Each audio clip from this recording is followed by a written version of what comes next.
Welcome to the Greenway Outdoors Podcast, your trusted source for outdoor information and entertainment.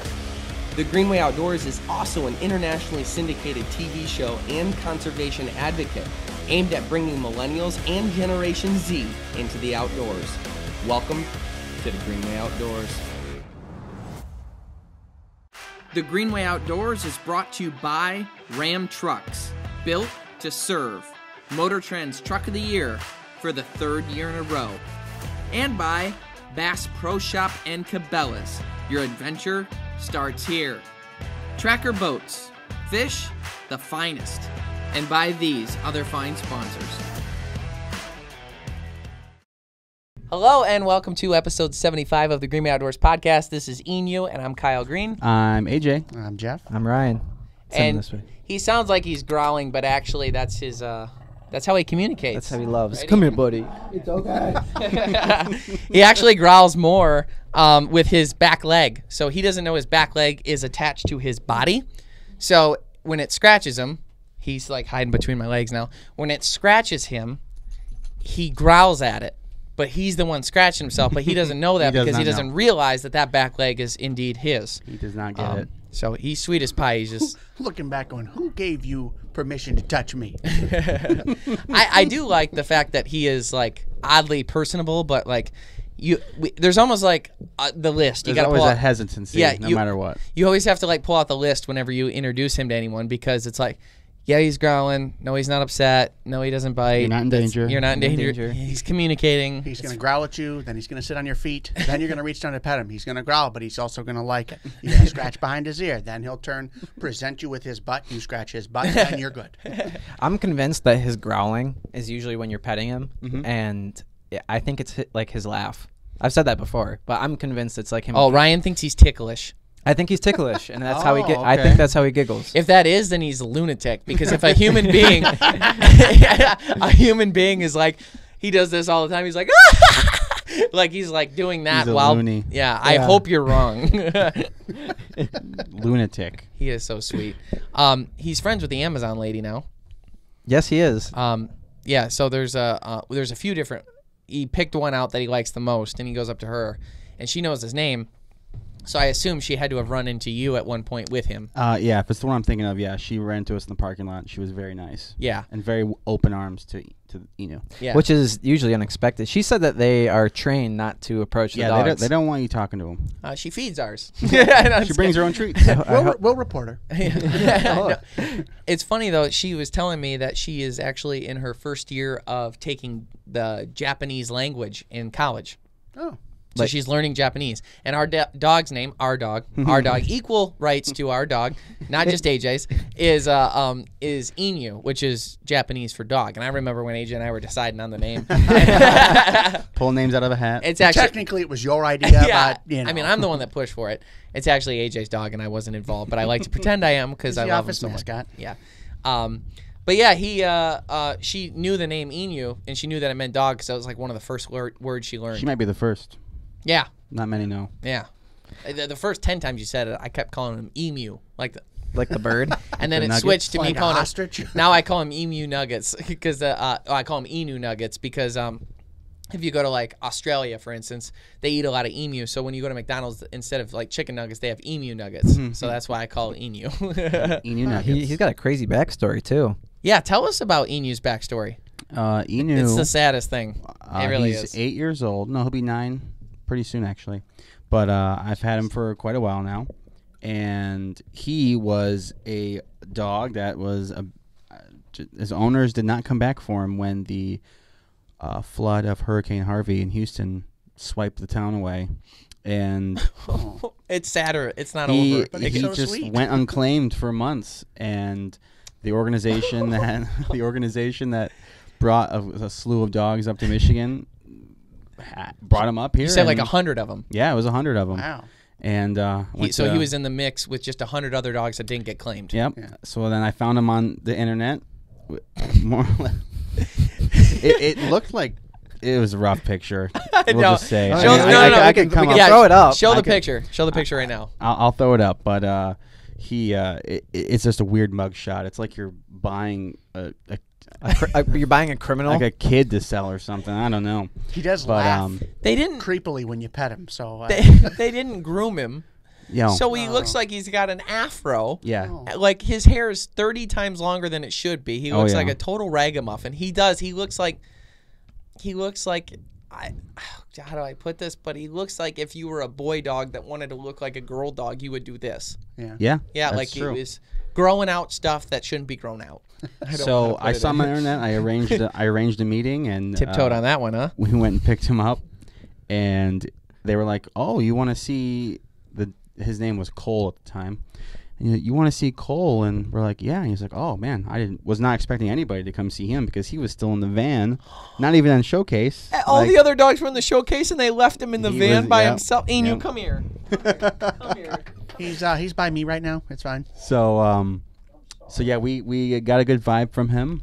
Because no one else did. Yeah, no one else did. Imagine the guilt if you didn't take him. You'd be like, "Do you think he's back in the van tonight?" You didn't even have a choice. Yeah, so we got him on sale. Their 'cause words were, "Are you sure that's who you want to see? No one else has wanted him." No, they weren't like talking me out of it. But Seems like that's they were what just they- surprised that someone came to see him.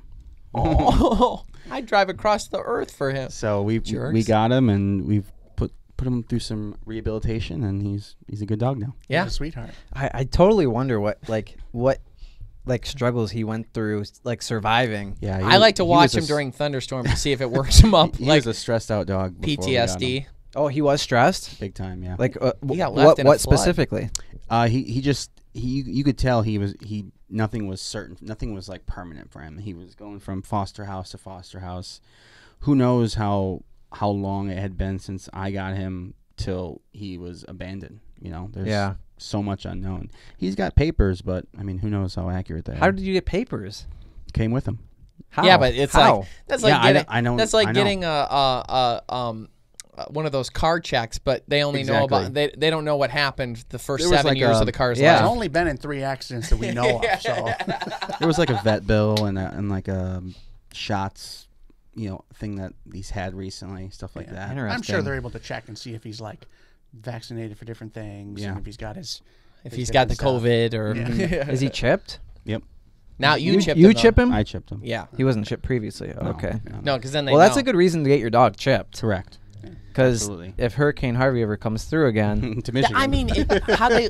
No, It's coming back around. I can't imagine a scenario where you leave him. I can't either. Or well, the who foster knows? Who knows? families. Maybe all these people were out at work and then it rolled in and they're like, "We can't get home. Yeah. We're stuck out here." Yeah, but you wouldn't check after to see if he was around. He could have swam away by then. Yeah, but you wouldn't call like What if he was in the backyard and If he you're- if just you're- floated away? if your dog's missing. What's the first thing you do? Try and look online. Call the pound. Look Yeah. online. Call 911. He was on all those things. Yeah, but we've always lived in small towns, Houston's big. and they brought 100 dogs just from that area. Yeah. Of all the dogs that no Unclaimed. one wanted. Yeah. Oh, we want you, Inu. So they're like, oh, because of his age and he's been here with us a while, you get a discount. What I wonder Now is he's because he's snoring. been in, if he was in different places and different houses and stuff, how no one saw what he is and was like, oh, because a lot of foster families, they do a couple dogs, find a great one, they're like, well, we're keeping this one. Yeah. Imagine how actual human kids feel. Let's Going focus from on the foster dogs home. right now. Hey. Okay, bigot. We don't care about that. Yeah, don't be a buzzkill, okay? Yeah. Funny. And now, just so you guys don't feel any worse for him, now he lives in a house where he's fed every day, gets to come to our office every day, and has these adorable bee costumes for Halloween because bees are his favorite. All his toys are bees. So Yep. there's that picture too. And plenty of feet to sit and lay on. Yep.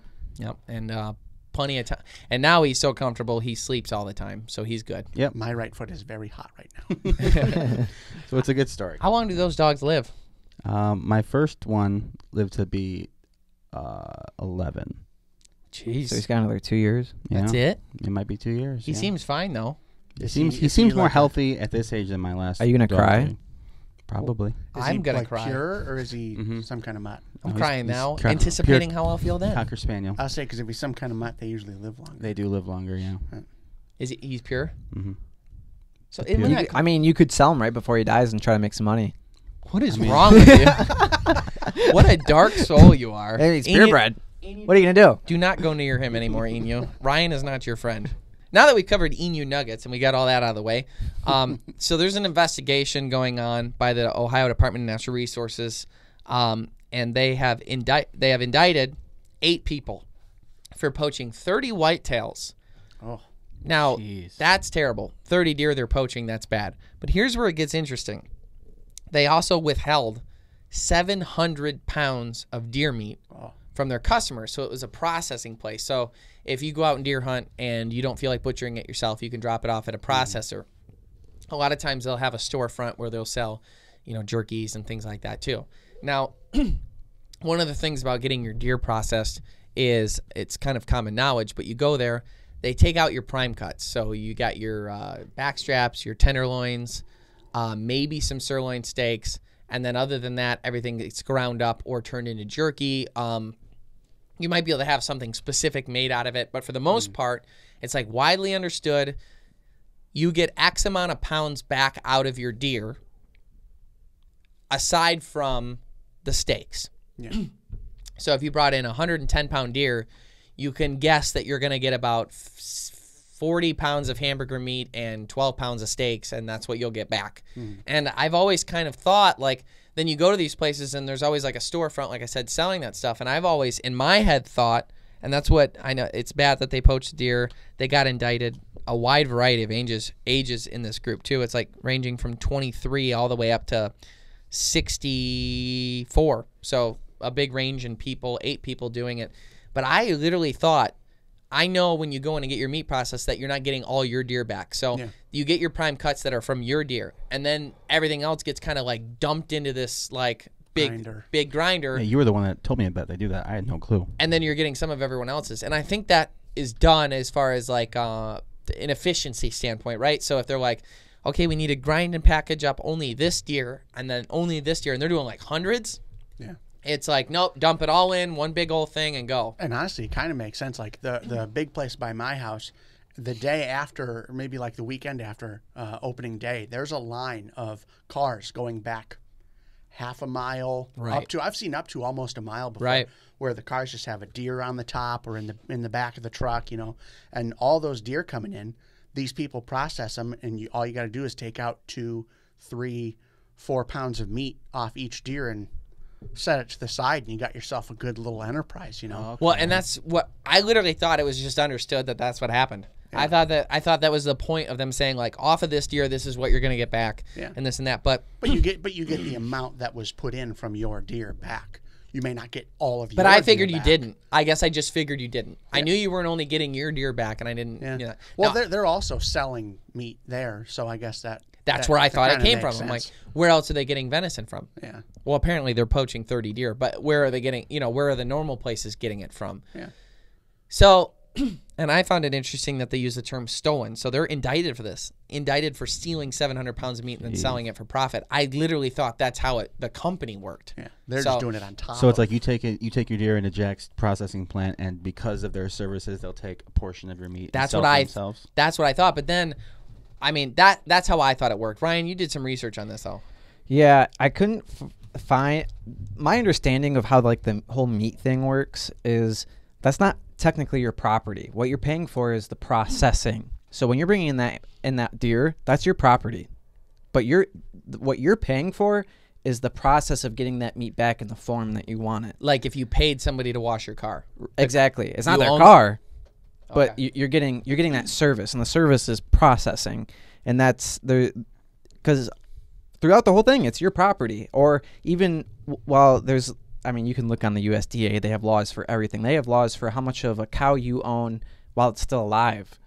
So if you buy a quarter cow, you own that piece. That's yours. That is your cow. Huh.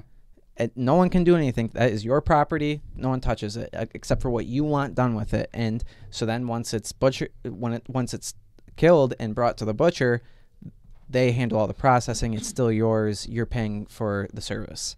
There should be no reason that they're taking those pieces for themselves. Yeah. I couldn't find anything in Michigan where it's technically illegal to even sell wild game, because Well, I know it's illegal to sell wild game. No, it's illegal to sell certain kinds of wild game. But it's super specific. If it's protected or not a certain way. Correct. Yeah. So you can sell wild game. It just has to be inspected by like a licensed meat inspector. Oh, I see. But like I said, if, for instance, I had... you can't barter or sell it on your own, though. Yes, you can. So we can put a stand in our yard and say, "Hey, venison." You can trade as long as it's been inspected. Just like all you other can do no, that. I'm saying on your own, like not inspected. So, like for instance, because I heard about this, like if I came in from the boat dock with a bunch of walleye, and someone was like, "Hey, I've got some deer. I'll give you some venison for that walleye," and you traded, I read that would be illegal. I guess based on my knowledge, that's correct. As long as you can get in and get it inspected by anyone who's licensed to do it, it's free reign as long as it's not a protected species. So I think the biggest problem in that case would be if that guy's now leaving with 2 walleye and he gave you some deer, but he doesn't have a fishing license, but he now possesses 2 walleye from the lake. But even that is considered illegal if the meat's not inspected because you're trading something else of value for that meat. So it's just like any kind of food item. It has to go through inspection. Yeah, according to the law, it says state law prohibits unlicensed sale of wild game. Officials say only a dozen or so standalone meat processors in the entire state of Michigan are even licensed to resell venison, although the total number of established license to process wild game is much higher. Yeah. So what they're saying is what you're saying is it's not illegal, but there's only like 10 people that can do it. Right. And I mean, if you wanted to get your license, you could do it. The other thing with processing too is you didn't have to have a permit to be able to process deer until recently. And then now you have to get a permit to be able to process deer, but it's free. It's a free permit. So I'm sure they make you do a test or take a class. Something to prove that you're legit. Because I just had it up here. There's certain standards when you're processing wild game. Here it is. Okay, so for these people who are processing wild game, I will throw up the image. When you receive the meat, the processor has to inspect the meat, reject any carcass that in whole or in part shows evidence of spoilage or disease, and immediately cool it to 41 degrees or Fahrenheit or below. Yeah. And then wild game received with skin on and whole carcass slaughtered and inspected by a licensed food establishment. So that licensed person has to inspect it. Wild game received with skin off or partial carcass, wash, rinse, sanitize equipment, and then you have to label it. So the label has to say not for sale. It has to read those words, and it has to specify what the species is. Okay. So you have to say whitetail meat, bear meat, elk meat. Oh, for sure. And then then there's this too. The final customer notification when sausage contains meat from more than one owner. Any meat received with skin off and or partial carcass has to contain this. Made from multiple wild game sources that did not receive whole carcass examination by a licensed food establishment. Holy cow. So it's when they mix them, that's what you're talking about. Right. Yeah. So, but to go to your point about them mixing things, it's not illegal to do, but it's highly frowned upon now. Like at our farm in Jackson, there's a place called JJ's, and they process meat there, and that's where we bring the pigs when we slaughter the pigs at the farm, and where they do deer also in the fall. They were telling us about places that they're doing that under the radar, and people find out about it, and they've gone out of business now. Yeah. No one wants to go there because it's considered dirty work. Well, yeah, you bring your deer somewhere and you handled it properly. You gutted it in the field. You did whatever you did with it and made sure it was at a certain temperature, yada, yada. You bring it in and there's a long line of cars with their deer. You don't know how those people all handled the deers. And it may pass inspection. It may look like it's not spoiled, but you don't know what they did with those deer before they brought it in. So also, but you have to also think about someone who spends so much time trying to get that perfect deer, or like me, I prefer the doe because they're not full of testosterone and adrenaline and ready to go, if you know what I mean. They have adrenaline, but not testosterone. Yeah, but they're not like wired like a male is. Yeah, They taste better. Their meat's better. They just taste better. So I mean, in my opinion, I prefer that. So I don't want that being mixed with some old buck that some guy shot in my sausage, because you're gonna taste that difference. So that's why it's kind of frowned upon. The first deer I had processed in years was because it was that 6-year-old buck I shot, and I was like, sausage You're it tating is. the pool. So to summarize this, these guys were taking the meat off of somebody else's deer when they were processing it. They were piling it up, and then they turned around and were selling it for profit, which is illegal because they were stealing the meat in the first place because it was the customer's property. They weren't even notified. Right. So to summarize on the points that you made, that was awesome, that research, because it normally it is illegal to sell wild game. There is a path to be able to, which only a dozen or so places in Michigan have done, but there is a way to get licensed to be able to do it, but you have to follow those procedures there. And the reason why they made it illegal to, for them across the board, and then there's this alternative that you can go against, as far as it's illegal for everybody unless you do this. And the reason why that was put in place was because, back in the early 1900s, we wiped out all the deer. We wiped out everything because of the commercial. There was a profit to be made. So there was a people commercial exploited it. harvest. Yeah, there was a commercial harvest. So in order to stop that commercial harvest issue, same thing with a lot of fishing and different things like that, we've made it illegal to buy and sell wild game. That way, people aren't doing it to turn a profit for business. Instead, it's for self-consumption, unless you follow one of these very specific guidelines, which in order to have enough to even follow those guidelines, you would basically have to be a processor. So it's normally illegal, but there is a path to not be. But these guys didn't care about that at all because they poached 30 deer and did that. I like to imagine what that first meeting was when all of them getting together and they're like, "All right, guys, we're gonna." I doubt it was even take like a little that. bit off the top for the next year. I bet it was one guy that was like, "Hey, dude, look what I'm doing. I'm taking 10 pounds of meat from every deer." He's like, "Oh, that's cool. I want some meat too." So they all just slowly We'll never get caught. Yeah. Because he was just talking about how everything was wiped out in the early 1900s. My first thought was, look, see, we're gonna take some meat from these deer and we're gonna sell it, make a profit. Yeah. What is that from? Just the a He made it up. 1920s voice. That's how they What do you talk say? back then. Yeah. mop. Yeah, see, yeah. They had to make money that way because they couldn't sell alcohol. Yeah. Yeah, and that's what did the deer in. No, I'm just kidding. That's not, that's the, That was- everything was true Just until to then. quickly go to the prohibition thing, I saw this interesting thing the other day where they were selling packages of like mushed grapes or like grape juice. That's and wine, buddy. I'm just kidding. well, listen, because you couldn't sell alcohol on it. It says it gave clear directions. Do not do this under any circumstance. Do not leave this in a jar with like vinegar in the back of a pantry for 30 days because it will turn into alcohol. Which is that's illegal. So Which don't is you illegal, dare. so don't do it. Don't you dare. But have this grape mush. Yeah. That's like all the stuff that, like you that. drive by gas stations in Michigan, and they still have the apples and the corn and the carrots out for deer baiting, but you can't bait. No, But you're not. But you walk in and you're like, why are you guys still selling all that Hey, corn and That's apple to and feed the carrots? squirrels. That's to no. I was just gonna say that too. You see all those memes where it's like, or it's on TikTok a lot too, where a guy will be like dumping out corn, and then his wife will be like, are you baiting? He goes, no, baiting is illegal. I would never bait deer. This is for the squirrels and the raccoons, and if I see one deer in it, I'm shooting him because that's not for him. I like that. Don't need deer in my backyard breaking the law. Yeah. No, siree. I got him out of there though. Yeah, it's kind of silly. I love it. So I almost got stabbed today. That's quite the transition, buddy. In our town. You want to tell us about it? Yeah, in little tiny Fenton. I'm not interested. No, just kidding. So moving on, next story.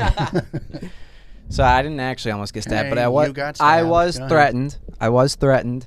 I was picking AJ up from the auto repair place and bringing him back to his house. Oh, what happened to you? So on the way back, we're going down these little side streets in Fenton, and these people have their vehicles parked on the road, halfway off the road. They're parallel. They're just So we blocking pull- the whole damn. So we pull over, and I look over, and AJ's got a knife. He says, I'm going to stab you. Go around These or streets around are hard. So we're driving down this road. I'm trying to get to his place to drop him off. And like I'm like squeezing the truck through. It's like we're trucking both sides, and so no one's out there. They're just parked there. I don't see. Neither of us saw anybody. So I just lay on the horn. I'm just like honking, like, "Hey, someone get out here and just fix this." And we drive off. And it was probably 2 blocks away from AJ's house. Yep. And so I drop AJ off, turn around, come back, and I see on the road, dead in front of me, there's 3 guys like walking in the road. I'm like, oh, okay, so they heard me. And so I pull up, and I was going to turn left onto this road at the intersection they were at, and I stopped and I talked to him, and he's like, hey, what the hell are you honking for? And I go, like, calmly, because I'm not that upset. I'm just like, hey, like, You're living your life. yeah. Don't be inept. Yeah, I was like, you're just blocking the road. Just think you guys should move it. And What does inept mean? It means Brainless. you're not apt. Brainless. Means Not all there. You ain't got the skills to do the thing that you're trying to do. Got it. yeah, so I was like, you're just blocking the road. No one can get through. And he goes, you got nothing better to do? You don't have a job? And I'm like, well, I'm not gonna argue this with you about what I do. So I have a great job. I make great money. yeah, I'm all alone. I just wasn't doing that. I was like, nope, you're just blocking the road. That's it. Like that's it. And then like he keeps just like winding up, and I'm It's like, like a relatively like busy road too, and you're just blocking the whole thing, and nobody was out there unloading, so there's nobody visually around to solve the problem either. So you're like, is someone around to fix this? Hey, like Yeah. we're all Did sitting you- here. so How close was it? Did you consider folding in the mirrors? Was it like that close? no, because everything was lower than that. It was trailers and stuff, Oh, okay. and you're just like squeezing through. Oh, Maybe yeah, you had see, like it's a hard. foot on each side. That's hard maybe. to tell then, because you can't even like. It's not like you're at least in between 2 things. They're down. Yeah, It was right, very exactly. tight. He knows how to drive, Jeff. So anyhow, it was super close. He's like, you got nothing better to do, and I was like, I'm not going to explain my job to you, blah blah blah. And what did he say? He's You know like, a good storyteller he's like, when they throw in blah blah blah. so he's like, Now he's asking us what he said. What? I know. I wish nothing more than someone else to be there and witness this, because it was just way more hyper aggressive. Like this guy looked forward to this. It'd be Yeah. more He believable was too. waiting all day to Oh just my God. scream at somebody. And So That's you why being he- young didn't help either. That's Yeah. why he parked the cars like that, so someone would honk and he could come out and take out his aggression. likely, he's like, I was like, no, just you're blocking the road. He's like, we're unloading. I'm like, and at this point, he's so aggressive that I'm like, okay, Yep. I'm sticking up for myself. I hate this guy at this point. I was like, you know what? I don't see anyone unloading, and all hell broke loose after that. He's like, some kid came up to me who's probably like 25, and It's older. this is beyond me. Much older. Yeah, To this- be fair. yeah. Anyhow, this is beyond me. I don't know why this came up or why this was an insult. He's like, why don't you go hide behind your rainbow flag? And I'm like, what are you even saying? Like, I'm just genuinely confused. He saw you and he was like, rainbow flag guy. I'm Do you have a gay. rainbow flag Yep. on your truck?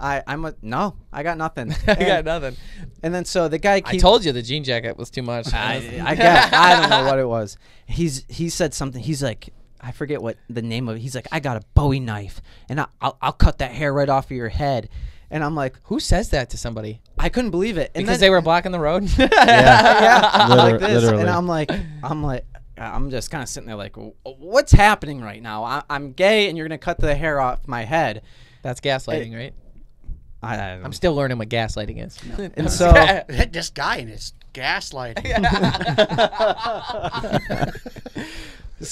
So then the 25-year-old comes back up to the vehicle, and he's like coming at it. He's like, I'm gonna kick your door, and then the dad goes, no, don't do that. But he's like, it looked like Like a skit. yes, it was like a skit. Like they've acted this out like 100 times. Like where Why I oughta. it was like that. It was like hold me back, and the dad was like, no, just like hardly holding Not him again, back. son. And he's like, we ought to take you up hunting, and we'll show you whatever he said. I don't even know what he was getting at. You got to give us more. And Put I, that- I don't know. I can't remember what he said because I was just so like baffled by what was happening to me because I was like, you're blocking the road. And so he's like, "You better. We'll show you what real men are," or something. Like he was gonna take you hunting though. Yeah, that's what I said. Did they recognize you? I said I do that for a living, dude. I don't know. You don't even know. I don't know. And then that's when he said, "Oh, really? Because I work on a hunting and fishing show. We're at so and so on this street, and we have lots of expensive equipment, and this is what we do. You want to come with us?" We're like, Brian. I didn't throw any of that out there at all. But no, that's probably don't. The closest thing I said was I do that for a living, because he threw out the hunting thing, and I shouldn't have even responded to that. I didn't even want to tell him what I did or anything like that. And then I was like, "Hey, what's the name of the company?" Because they're putting up fences in people's yards. And I was like, "What's the name of the company?" I'm trying to look at the van through my windows at the truck, and he's like, "I'm gonna call 911. I'm gonna call 911." I'm like, "Good, call him. Go! You just threatened to stab me. Your son's gonna kick in the door, whatever." And meanwhile, they're still blocking the road. Yes. So there's other cars obstructing traffic is an offense. And so then the dad goes, "Get a picture of his license plate." I'm like, "Okay, I'm over this. Like, get a picture, whatever. I don't care. I'm over this. Is a waste of my time." Picture this. Yeah. And sit on this for about a week. What the most frustrating part is that, like, you just know they've done this before. It was like a scene they've acted out 100 times. How did it end? Me driving away. The better man. Over their trailer. And it's just like, I don't know. This guy's out here threatening people with knives and stuff. I was like, "You're lucky I have a level head. Like, I stay strapped. Yeah. I have a CPL. I'm like, this is not worth getting into. I'm going to leave. I'm going to disassociate with this situation. I thought I was just going to tell you to move your trailer. But you want to fight. They must assume all young people are gay, don't know how to hunt, and... It's really funny, because you're indeed not gay, and you hunt for a living. Which it's also insane to me that in today's day and age, you're out here randomly throwing around rainbow flag stuff. That's like true. It's an insult. Well, like, what are you doing? Is this 2006? What are you doing? I will say I believe you. But at the same time, we've been on many trips where we're in public and Ryan will just say something and we're like, Name one. They could just fight us right now. What on earth are you doing? Miami. We were backing up out of a parking space at a Walmart, and there's a guy who could, my guess is, easily lift all of us. Yeah, he was Stallone. He was 300 pounds, but 1% body fat. He was just walking, minding his own business, and he turned around, and because he walked behind our truck and delayed us maybe a second max, I don't know what you yelled, but you yelled. You said, "Hey, we're backing up here." It's like, what are you doing? And I go, "Hey, shut up." You're going to get us killed. Oh, that is. I promise you that this was not like that. AJ says it to the people that host us. Oh, yeah. Yeah. Straight up. But see, like, I picture him gladly. Oh, I'll take my whatever knife and I'll cut that hair right off your pretty little head, and be like, "Oh, thank God," because haircuts are so expensive nowadays. I said to Ryan after, I go, it's kind of like one of those things, like, after you have the fight, you're like, "I wish I would have said this." Like, you're in the shower, you're like, time. and then There's a zinger. Yeah. I like that we both did the same thing at the same time. Wait, when you were leaving your house, you said they weren't there anymore, right? Yeah, that van wasn't there, which was probably 20, 30 minutes later. Which is good, because Ryan just got a new paintball gun. No, I'm just kidding. No, I have not. I didn't do anything else after that. But it was interesting to me because there was a guy hanging back that was just like watching the whole thing happen. And a piece of me wonders if it was a homeowner. And with the amount of stuff they said they were unloading or looked like they had to unload, they wouldn't have been able to do it in 20, 30 minutes. He's like, "What animals did I hire?" I think that might have happened where this Maybe guy it was watching It was this. lunchtime. I don't know. Yeah. But if he was like unloading, he he was fired lying. him? Yeah, a piece of me wonders if that's what happened. Like, this guy watches, he's like, "You gotta go. You're a psychopath. You just threatened to like civilian. what is going on?" I think you should have taken him up on the hunt. Picture that for an episode. We go with two people that genuinely want us dead. Genuinely, he threatened him. Imagine the storyline. Both hunting and being hunted at the same time. With Bowie And knives. being hunted. We do like an actual cold open, and I explain the whole scene. That'd be pretty funny. But they're bad at it, so we're following them with cameras and they don't know. It was just like And they're like, "Oh, we got a show too." And we're like, "Here come the GoPros on the YouTube channels." Oh yeah, Yeah, you got a show. Everyone's You got got it. Everyone's got a show. Yep. It took some self-control not to throw out there like what I do and this and that, because you don't want to be that D-bag. And I have a girlfriend, and she's got boobies, so I ain't gay.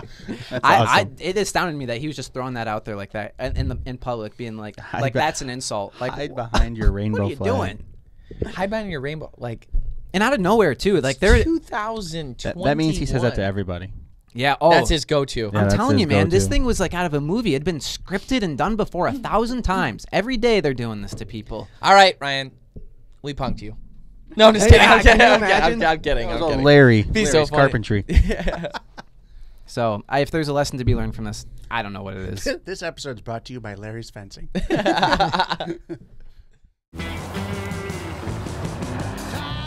Trust isn't built in a day. It's built over time. The early hours and the late nights. It's built by doing the work and pushing the limits every day. Because the promises we make are the promises we were built to keep.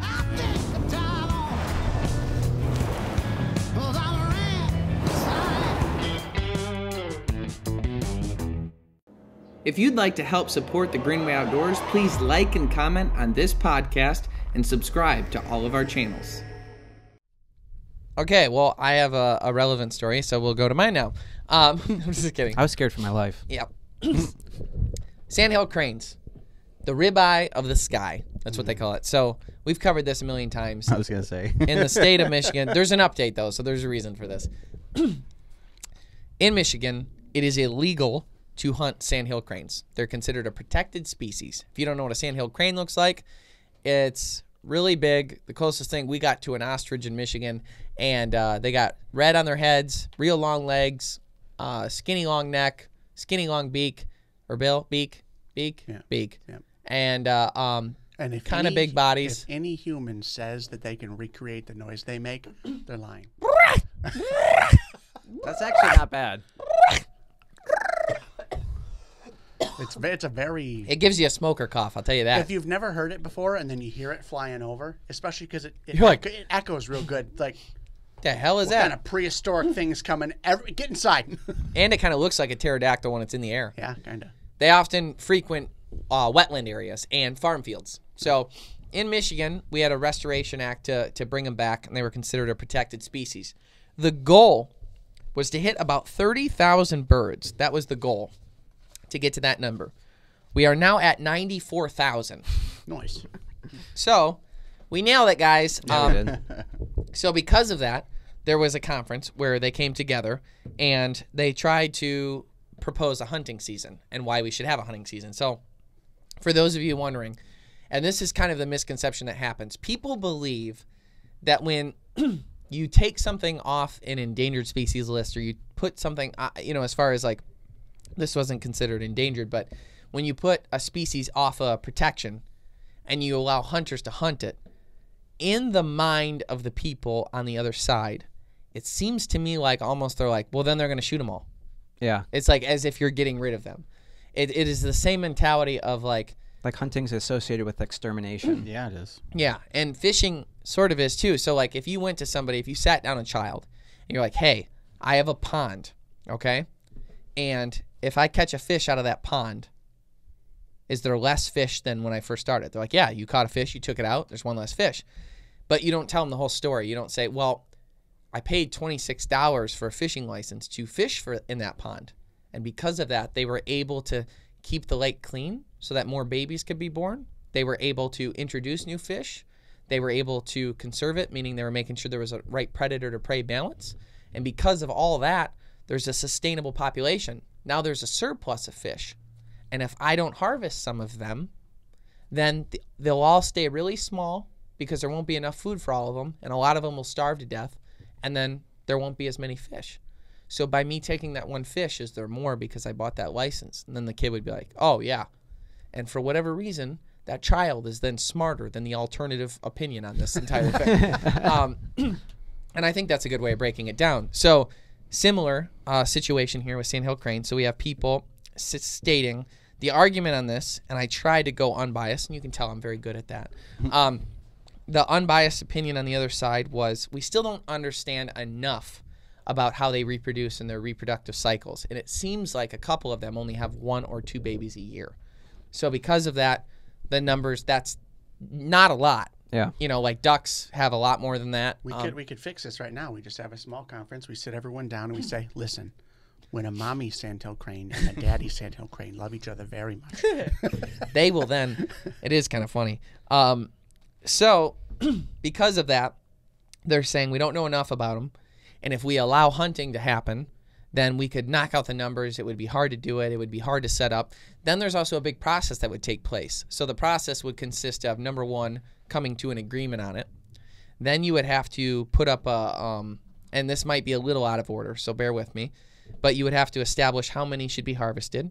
You would have to establish the license costs, how the license costs would be spent, so the funding. So if you make the Sandhill Crane license, someone buys it, that money then goes into a pool to cover the conservation of them so that there's a sustainable population, so it's helping them.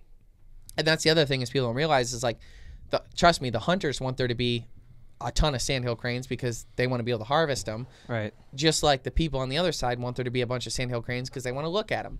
And the argument was, and this might be the dumbest thing I've ever heard out of this whole argument, was they believe that this woman was arguing that the revenue brought in from bird watchers would be much higher than licensed sales for Sandhill Cranes. That was said in court. That was an argument? That was in court. And I was like, you can't say that. That's not true. Number one, you could never track that. And number two, if you set, you can set how much a license is. Is there a license to watch birds? No, there's not. That's the most. No, but it raises more money for the state and for Sandhill Crane somehow. Why? Because they're getting. What money You can't draw. Don't ask me to draw a conclusion on that. Stupid. And they said that in court. That's a credible person that said that, which is I mean, they're not allegedly how credible. Credible enough to be in court. Like that doesn't even bring in like you could say that like hunters that of course go out no and one hunt, like asked her to prove it. Yeah, when they buy firearms, some of that money goes towards the Pittman Robertson Act. But like, what does money from buying binoculars? Like what? I cannot believe that was an argument. That doesn't make any sense. Oh my gosh. So, yeah, Heather Good said the regulators should listen to other people and not just the hunters. Regulators. Sorry, I'm reading it. Wow. I know that's why I don't read. Okay. Let's not all. He's talking about gladiators, the regulator.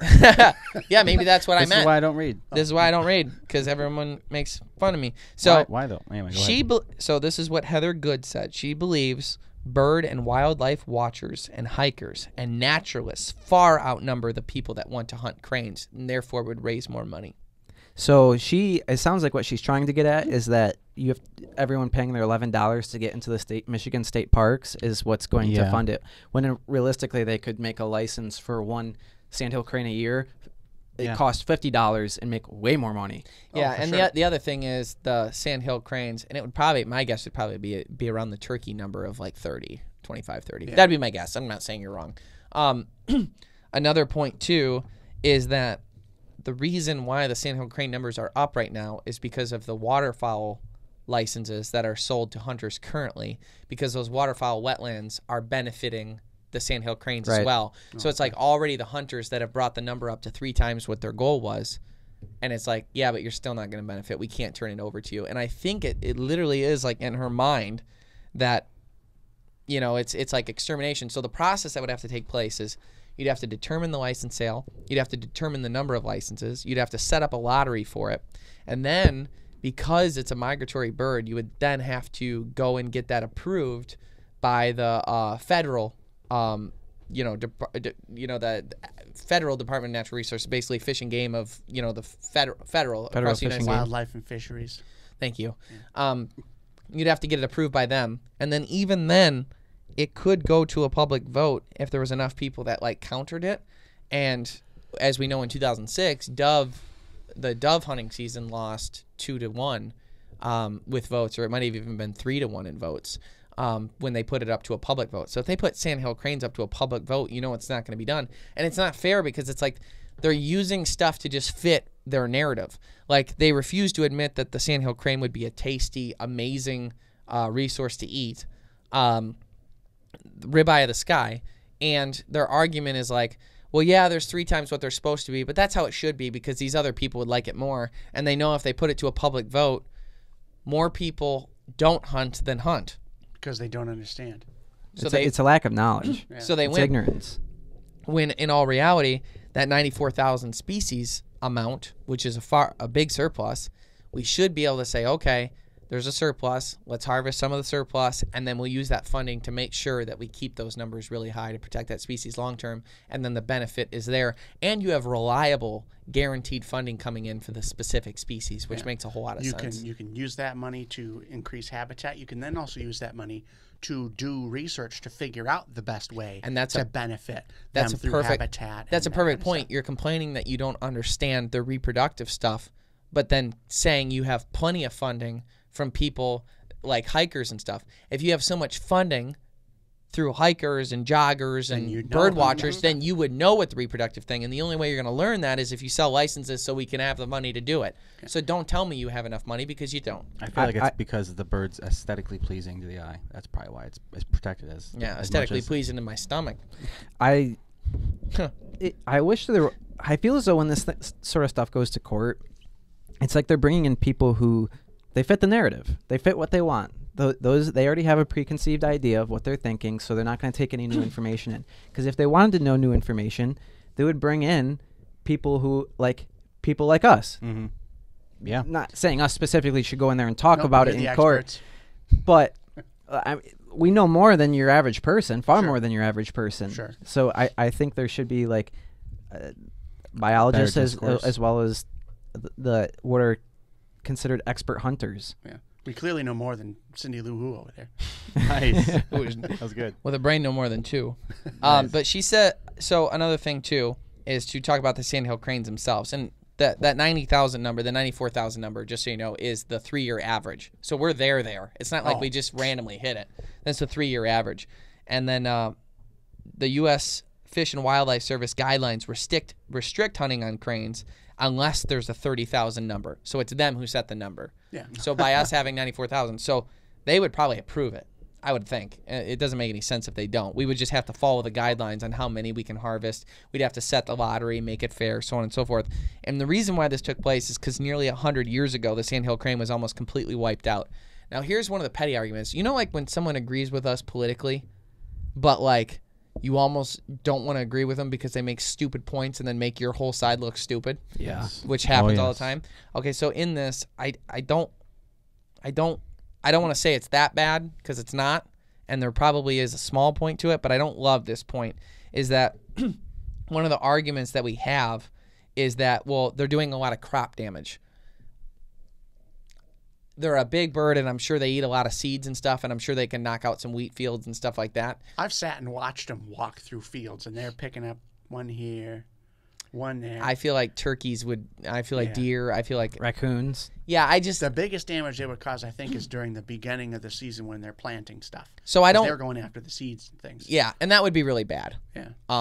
But I don't love that that's like a big argument like, oh, this is they're causing so much crop damage and stuff, because then it gives the other side a really easy, they're like, they're not causing any more damage than this species, this species, this species. I don't like making points that are a stretch that can get proven that have a really strong counterpoint. I'm not saying you're wrong. I'm saying there's a great counterpoint. You could have just stuck in the other arena with the other points and you didn't have to Right. do that. And so right now, though, because that point made it so far, they will issue kill tags for Sandhill cranes that are causing crop damage for farmers. But the law states that they're not allowed to consume the meat. They have to burn them or bury them. And it's What a waste. and it's illegal to consume them, which, again, I've said this before. There is a special place in hell, because I will tell you, I feel like you walk up to God and he goes, so I gave you the best tasting bird on the face of the earth, and you listen to these bureaucrats that don't know anything about anything, and you listened to them and murdered one of the animals I gave you to eat and then burned it or buried it because you were too much of a cow. What, you think it's going to grow into a tree? Yeah. I think that'd be a tough conversation with God. And it's one of those things where it's like, you don't want to break the law, and we don't, right? Because we don't have a farm and we're not shooting Sandhill cranes. But it's like, you don't want to break the law, but what happens when the law is criminal? Yeah. It happens a lot. When it's requiring you to waste things. I That's don't. a real I shame. don't waste. So at what point, like, and that seems to me like, Imagine explaining to the founding fathers, you're not going to believe what we got to. Yeah. You can shoot. This thing tastes great, right? You like ribeyes, George? Ben? You guys like ribeyes? Okay. Well, guess what? We're allowed to shoot this bird because it's eating our crops, but then we're not allowed to eat it. We have to burn it because the government told us to. And they're like, all right, you guys are no longer allowed to make And you guys haven't started a war with this? yeah. They took tea one time, and oh my God, we went nuts. It's like a 1 cent Oh, wait, tax, stamps. 1% tax or There's something. stamps. Yeah. Did you guys hear about the guy in Idaho that went bow hunting for mountain goat? Oh yeah, that guy. Brian Laundrie. Yeah, that guy. So I'm Wow. Give it a week. unusual way to find a story. I was watching Give him a minute. Unsolved Mysteries. You know, Love that show. love that show. And there was a story that I thought should have gotten an update because I thought I'd heard something about it. And they have their website, so I go to the website, and the first thing on top of the website was bow hunter missing for 53 years. I'm like, okay, is there something new? So I click it, and this guy, so there's a guy who goes out, and he decides he's going to bow hunt for mountain goats outside of Salmon, Idaho. And he goes out, and he finds a cool place, checks it out, doesn't see anything there, and then sees in the distance a place. He's like, you know what, I want to go hunting over there. So he's going to try to find a shortcut through this kind of sketchy looking area. And as he starts walking through, he finds bones. So other people come in, they pick up the bones, figure out what it is. It's a guy from 1968 who was trying to do the same thing he was doing, trying to take a shortcut, get into this other place. The guy goes missing. Perished. They send out like 70 people to do this. Sorry. They send out 70 people to do this search party thing. It snows real bad. They have to call it off. They pick back up the following day because they find footprints. Like there's this big search party. They end up never finding him. And then 53 years later, another guy going out doing a bow hunt finds his Taking the remains. shortcut. Finds his Yep. body. I would like to note. His wallet was still with him. They were able to like determine stuff from like the things he had on him. Mm-hmm. And it's just Was that's nuts. Did he have any family around still? Yeah. His I believe his wife was still alive, so she was able to do a burial. burial for him. Wow. That's pretty Yeah. cool. I 53 mean, unfortunate, years he but was cool. gone? 53 years. Gone. So it's just bones? Wiped Yeah. off. If you have any information about missing remains, go to. You know, Go talk the bounty hunter. I want to note something really fast. The way Jeff found the story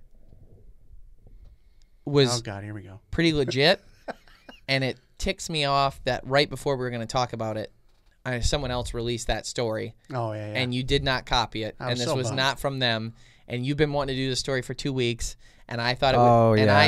I felt that it would be timeless. And then we had Kendall Jones on last week. Go check out podcast number 74. Kendall Jones, holla at you. But I made you delay it, and now everyone released Somebody it, beat us to it. and I'm sorry. I mean, Oh, really? I mean, Yeah. it was all over Oh, the no news, so way. it's not like it's. I know, but the way you wrote, you had the beat like, story. It was, I found a neat, backroads way to it, and then it ended up being all over the news. yeah. So I'm sorry. Womp womp. I had recently seen a headline, and I'm not sure about the legitimacy of this, but a hiker was missing for 24 hours, and in that 24 hours, there was a search party sent out for him, and His name was Brian. That's the last That's one. great. That's the last one. So good. this person who was missing, the search party's looking for him. They finally found him, and they had tried calling this person a whole bunch of times. As it turns out, he was ignoring those phone calls because it was an unknown number, and he didn't want to answer an unknown phone number. in the middle. call. In the middle, being He's missing. missing, and they're looking for him, and they're trying to call him, and he's not answering because it's an unknown number, and he doesn't answer those phone calls. In his defense, I would do the same. You get so much crap calls from people. If I get calls from an unknown number, I don't answer. Yeah. If it's unknown, if it says Jeff, AJ, Ryan, And you know nothing. what? Yeah. Nothing. Not answering. And I've been trained now to even doubt when you get multiple calls from the same line, because I got one 2 or 3 days ago, and it was the same number 3 times in a row in a matter of a minute. So I'm like, I feel like scam people wouldn't do that. So I answered on the 4th one. She goes, "Hello, who is this?" I go, Grandma? You called me." That's what your grandma sounds like. I go, "You called me." She goes, No. I didn't redial the number. I didn't call the wrong number. I just clicked a thing on my phone because you called me first.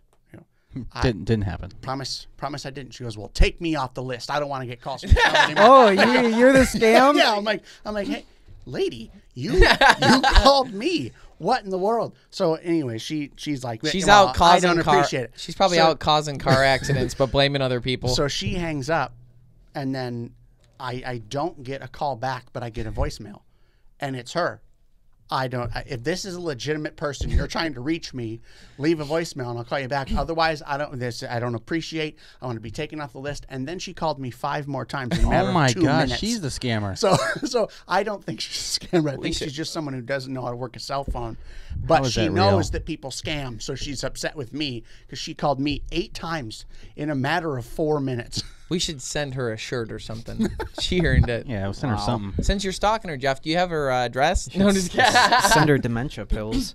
Oh my God. So speaking of old people and dementia, Jeffrey's grandfather passed away this past week. I'm sorry, Jeffrey. Oh, I didn't know that. I know. Papa Jim. Yep, Papa Jim. And because of that, Papa Jim, like, that guy always seemed to have a story that we were unaware of things he did. And at one point, he actually had a radio show. He did. That was, Oh, really? But He listen to did. this. Guess what it was based on? Tell him, Jeff. He did a radio show, and this was shortly after. He didn't tell me when we started the show. He told me after we started doing the podcast. It's like, well, Now it's relevant. He's like, well, I used to do a radio show in the UP about like outdoors, and he was really involved in like dairy farming and agriculture and stuff. So he went around the country and helped farms improve their practices to make them more efficient. Worked through MSU Extension, was a real big deal. Every time someone talks about him, I learn something new. He owned his own real estate company I was unaware of. Oh, wow. He's He's the Wolf of Wall Street. Nice.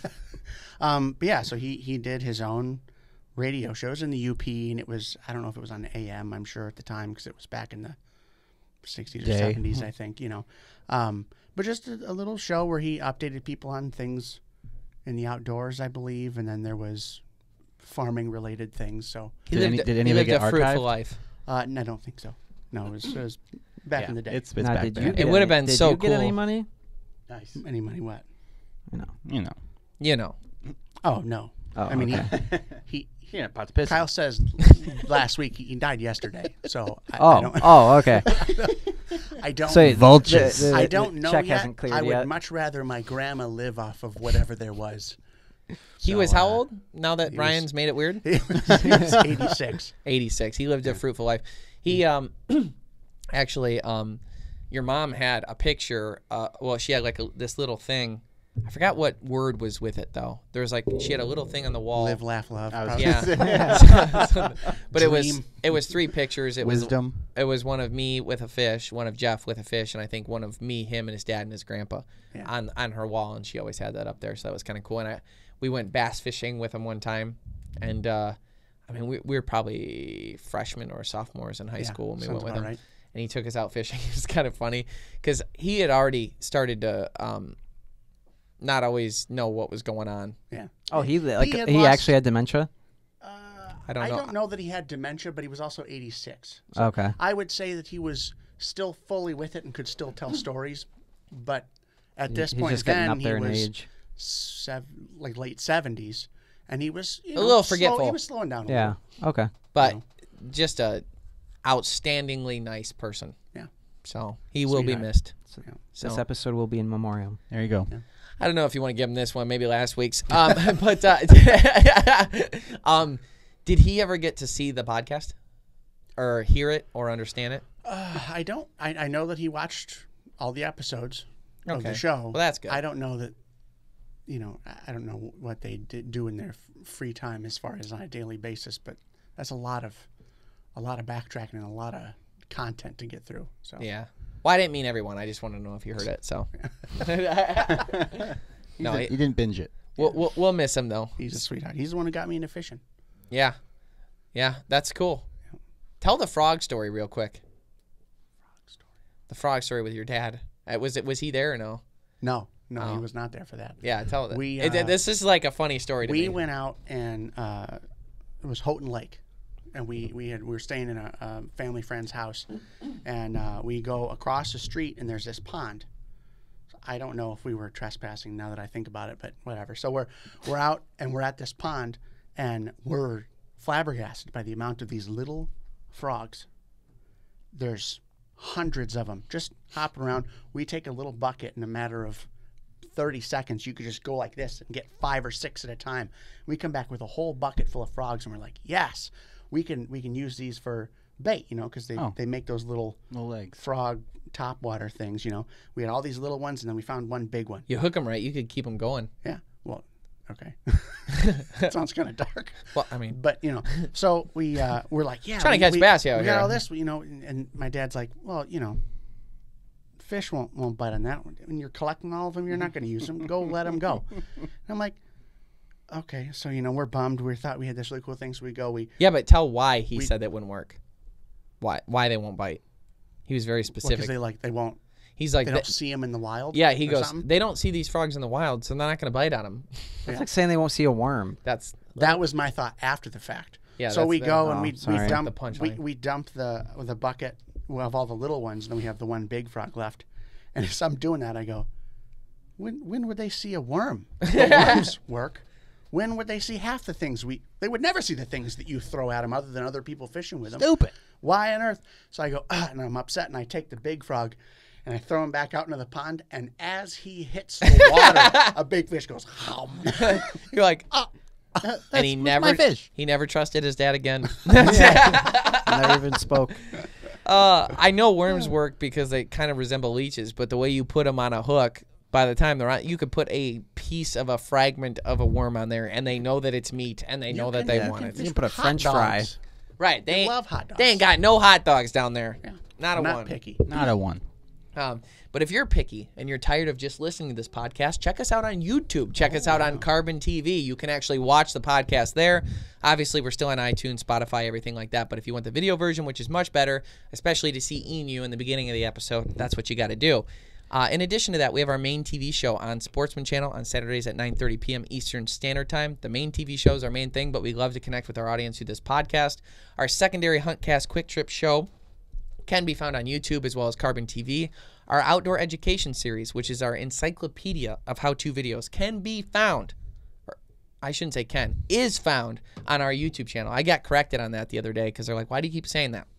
On top of that, merchandise. I know you've always wanted a hat that had a brook trout on it that didn't suck. Well, we finally made one for you. The Greenway Outdoors brook trout hat, as well as all of our other merchandise, can be found at thegreenwayoutdoors.store.